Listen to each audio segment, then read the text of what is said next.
I got my first speech therapy subscription box in the mail, thanks to my good friend.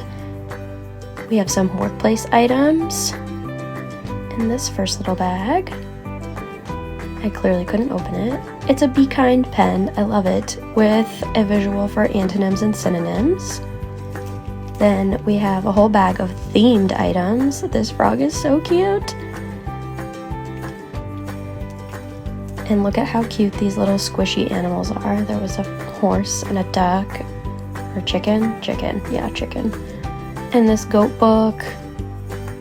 We have little piggies.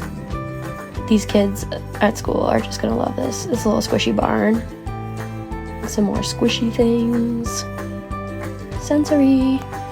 And then we have little mini farm animals. Another hit at school for sure. My kids are gonna love those. I only have dinos and wild animals right now, so to have some farm ones are gonna be amazing. Then we have SLP Life upgrades. This awesome little notebook that we can customize. I think I'm gonna put something from my Cricut on the front. And then we have stickers. Who doesn't love stickers? Top Talker, love it.